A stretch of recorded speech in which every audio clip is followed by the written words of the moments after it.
बहुत पुराने जमाने की बात है, जब बाजारों की रौनक सिक्कों की छन छन से नहीं बल्कि सौदागरों की जबान और उसूल से तौली जाती थी।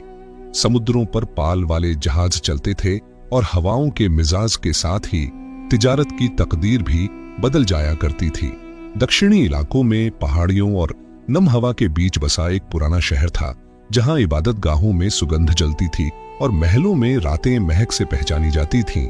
इसी शहर की एक तंग गली में रहता था एक सौदागर, जुहैर अल यमानी। जुहैर की उम्र कोई 32 बरस रही होगी। चेहरा सादा, नाक सीधी, आंखों में स्थिरता।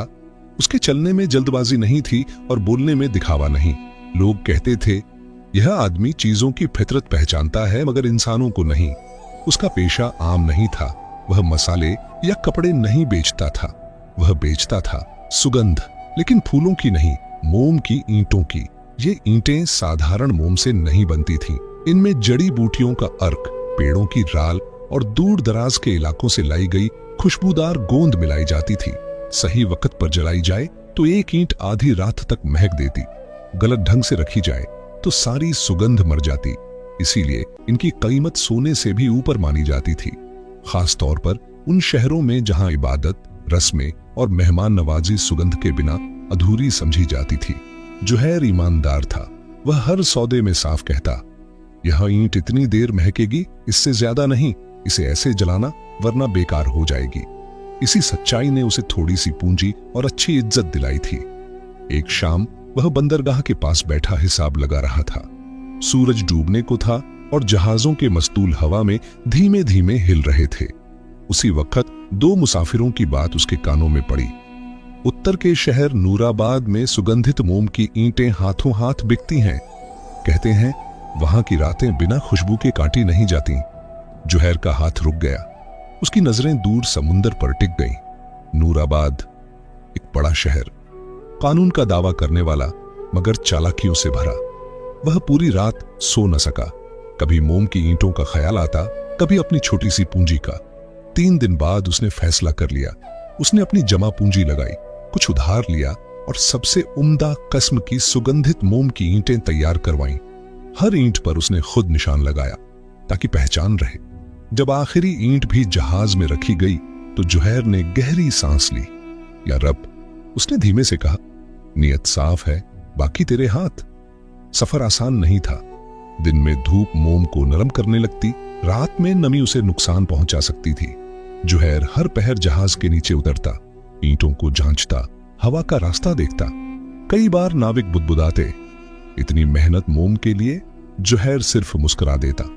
आखिरकार एक सुबह जहाज नूराबाद के बंदरगाह पर आ लगा। शहर ऊंची दीवारों, चौड़ी सड़कों और भारी आवाजों से भरा था। यहां हर कोई बोलता कम, नापता ज्यादा था। जुहैर ने माल तुरंत उतारने की जल्दबाजी नहीं की।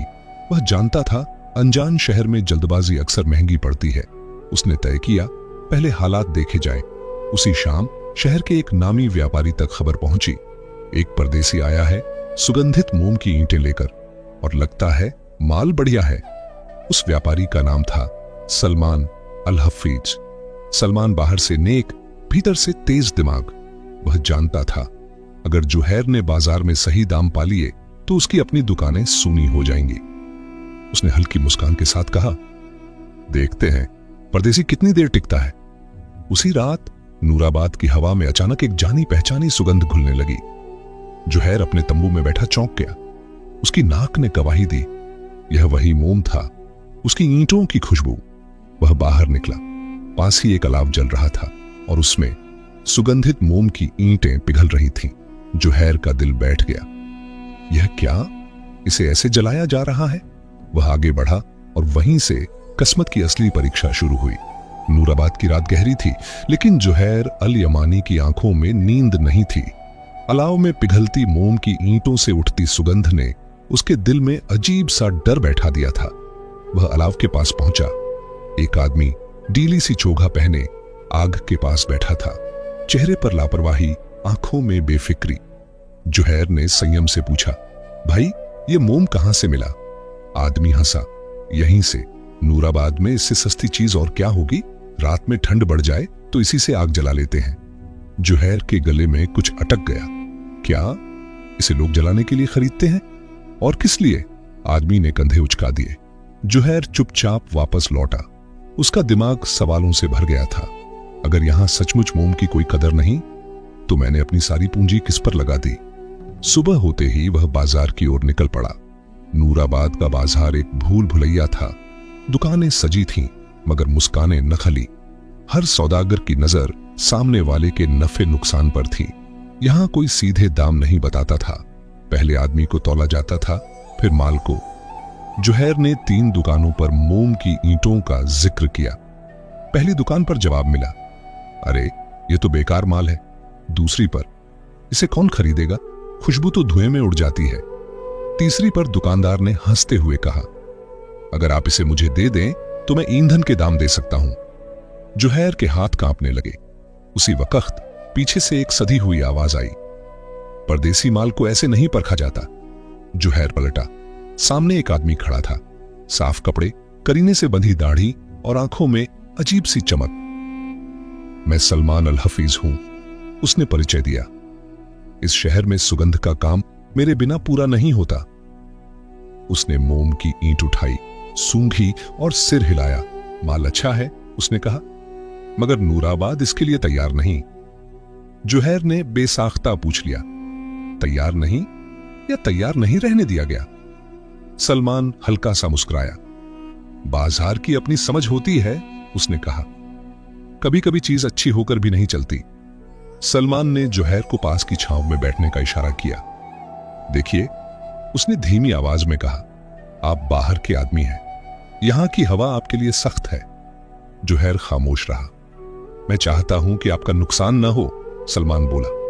अगर आप चाहें तो मैं आपका सारा माल उठा सकता हूं। जुहैर की आंखों में उम्मीद की झलक आई। किस दाम पर? सलमान ने उंगली उठाई। दाम नहीं, एक समझौता। मैं आपकी सारी मोम की ईंटें ले लूंगा, सलमान बोला, और बदले में मोम के कुल वजन के बराबर मैं आपको वह चीज दूंगा जिसकी आप मांग करेंगे। जुहैर चौंका। जो मैं मांगूं? हां, सलमान ने सिर हिलाया। शहर में सुगंध की कदर फिर बढ़े या न बढ़े, आप खाली हाथ नहीं जाएंगे। जुहैर ने सोचा, अगर यहां मोम बेकार है तो इससे अच्छा सौदा और क्या होगा। लेकिन कहीं भीतर एक आवाज फुसफुसाई, लिखी हुई बात बोली हुई बात से ज्यादा भारी होती है। सलमान ने जैसे उसके मन की बात पढ़ ली। लिख लेते हैं, वह बोला, ताकि कोई मुकर न सके। एक कागज लाया गया। शर्त लिखी गई, सुगंधित मोम की ईंटों के कुल वजन के बराबर खरीदार वह वस्तु देगा जिसकी मांग विक्रेता करेगा। सलमान ने दस्तखत किए, जुहैर ने भी। कागज मुड़ा। दोनों ने अपनी अपनी नकल रख ली। सलमान के होठों पर संतोष की रेखा उभरी, ऐसी रेखा जो अक्सर देर से समझ आती है। सलमान ने जुहैर को शहर की एक सराय में ठहरवा दिया। 2 दिन में हिसाब साफ, उसने कहा। नूराबाद में मैं अपनी बात से पीछे नहीं हटता। जुहैर थका हुआ था, शरीर से ज्यादा मन। सराय के कमरे में बैठकर उसने दस्तावेज फिर से पढ़ा। शब्द सीधे थे, मगर उनके बीच की जगह खाली नहीं लग रही थी। सराय का मालिक, एक उम्रदराज शांत आदमी, जुहैर के कमरे में आया। आप परेशान दिखते हैं, उसने कहा। जुहैर ने संक्षेप में पूरी बात बता दी। बुजुर्ग देर तक चुप रहा, फिर बोला, नूराबाद में चीजों की कीमत नहीं गिरती, लोगों की नीयत गिरती है। क्या मैं फंस गया हूं? जुहैर ने पूछा। बुजुर्ग ने सीधा जवाब नहीं दिया, बस इतना कहा, जब कोई तुम्हें खुली छूट दे तो समझ लो वह पहले ही तुम्हें बांध चुका है। उस रात जुहैर करवटें बदलता रहा। कभी उसे अपनी ईमानदारी पर भरोसा होता, कभी दस्तावेज के शब्द तीर बनकर चुभते। बाहर नूराबाद सो रहा था, अंदर एक सौदागर जाग रहा था, पहली बार अपने भरोसे से डरते हुए। अगर आपको ऐसी कहानियां पसंद हैं जहां अक्ल, सौदा और इंसानी चालें आमने सामने आती हैं, तो इस किस्से को आगे तक जिंदा रखना आपकी भागीदारी से ही मुमकिन है। सुबह की पहली रोशनी के साथ ही नूराबाद का बाजार जाग उठा, लेकिन आज हवा में कुछ बदला बदला सा था। जहां कल तक लोग बेपरवाही से चलते थे, आज उनकी निगाहें सवाल बनकर घूम रही थीं। जुहैर अल यमानी सराय से निकला। मन अब भी भारी था, मगर आंखों में बेचैनी के साथ चौकन्नापन भी था। बाजार के एक कोने में कुछ लोग इकट्ठा थे। धीमी आवाजें, फिर अचानक ऊंची फुसफुसाहटें। यही है वो आदमी, परदेसी, जिसने नकली सुगंध बेच दी। जुहैर ठिठक गया। वह आगे बढ़ा।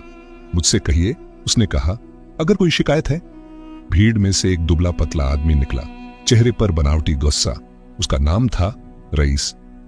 तुमने हमें धोखा दिया है, रईस बोला। तुम्हारी मोम की ईंटें जलाने पर सिर दर्द होता है, यह सुगंध नहीं, जहर है। जुहैर का दिल धक से रह गया। यह मुमकिन नहीं, उसने कहा।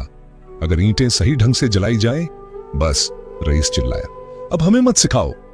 भीड़ में पीछे खड़ा एक आदमी सब देख रहा था, सलमान अल हफीज। वह कुछ नहीं बोला, सिर्फ हल्का सा सिर हिलाया, और वही इशारा काफी था। रईस ने हाथ उठाकर कहा, हम इसे काजी के सामने ले जाएंगे। नूराबाद में नकली माल की इजाजत नहीं। भीड़ को जैसे मौका मिल गया, लोग शोर मचाने लगे, काजी के पास ले चलो। इंसाफ चाहिए। जुहैर कुछ समझ पाता, उससे पहले ही उसे आगे धकेला जाने लगा। काजी की कचहरी भारी पत्थरों से बनी थी, अंदर ठंडक थी मगर माहौल सख्त। काजी ने आंख उठाकर देखा। क्या मामला है? रईस आगे बढ़ा। हुजूर, यह आदमी शहर में नकली सुगंध बेच रहा है। जुहैर ने बोलना चाहा, लेकिन काजी ने हाथ उठाया। पहले शिकायत, उसने कहा। जुहैर ने जेब से समझौते का कागज निकाला। उसे लगा, अगर कानून के सामने सब रख दूं तो सच्चाई सामने आ जाएगी। यही उसकी पहली बड़ी भूल थी। काजी ने कागज पढ़ा, भौहें तन गईं। तो तुमने अपना सारा माल सलमान अल हफीज को दे दिया? काजी ने पूछा। हां, जुहैर बोला। और बदले में? बस, काजी ने कहा। तो शिकायत तुम पर नहीं, अब उस पर होगी। सलमान आगे बढ़ा। हुजूर, सलमान ने कहा, मैंने तो यह माल जनहित में लिया था ताकि बाजार खराब ना हो, और अगर लोगों को तकलीफ हुई। उसने कंधे उचका दिए। तो इसमें मेरी नीयत क्या कर सकती है? भीड़ बुदबुदाने लगी। जुहैर को लगा जमीन उसके पैरों के नीचे से खिसक रही है।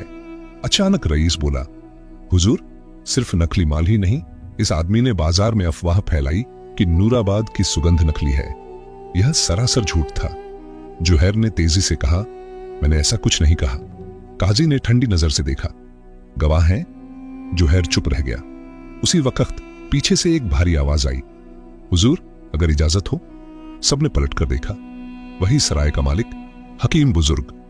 यह आदमी मेरे यहां ठहरा है, हकीम ने कहा, और मैंने इसे कभी बुरा बोलते नहीं सुना। काजी ने सिर झुकाया। एक गवाह काफी नहीं। सलमान की आंखों में चमक आ गई। काजी ने फैसला सुनाया, जब तक जांच पूरी न हो परदेसी को हिरासत में रखा जाए। भीड़ में संतोष की लहर दौड़ गई। जुहैर का दिल बैठ गया। उसे एक साइड कमरे में ले जाया गया। पत्थर की दीवारें, छोटी सी खिड़की। जुहैर जमीन पर बैठ गया। मैंने किस पर भरोसा किया और किस शहर में? उसी सन्नाटे में हकीम बुजुर्ग उसके पास आया। घबराओ मत, हकीम ने कहा, सलमान की चाल इससे कहीं आगे जाती है। मैं क्या कर सकता हूं? जुहैर की आवाज कांप रही थी। हकीम झुका और धीमे स्वर में बोला, इस शहर में कानून लिखे हुए से ज्यादा पूछे हुए सवालों से चलता है। जुहैर ने सिर उठाया। कल, हकीम ने कहा, सलमान तुमसे वह चीज मांगेगा जो तुमने समझौते में लिखी है।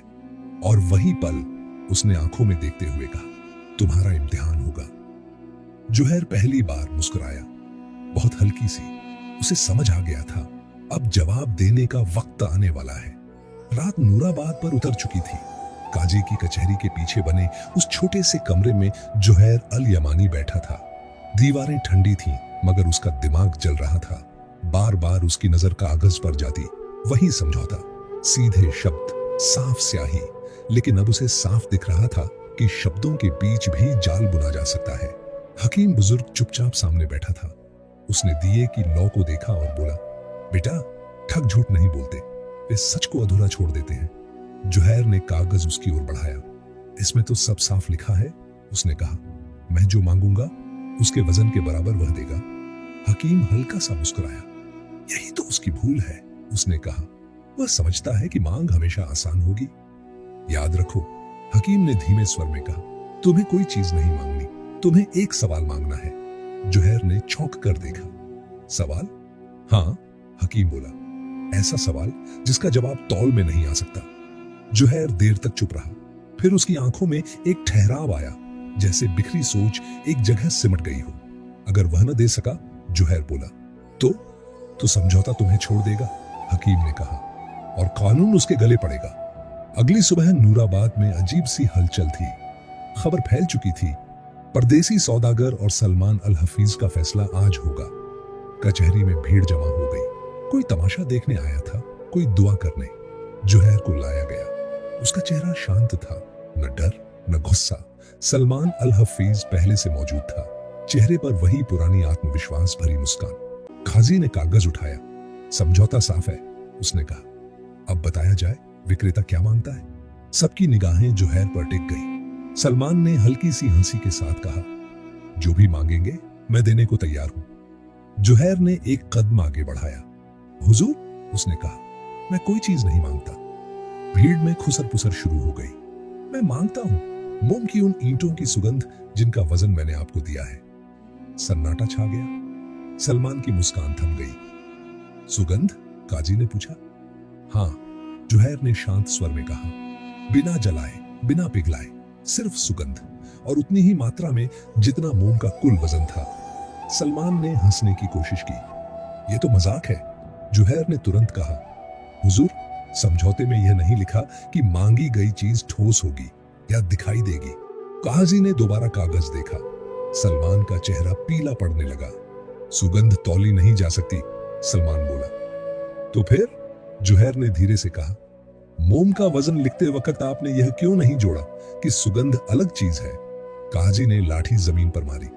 कानून में लिखा है, उसने कहा।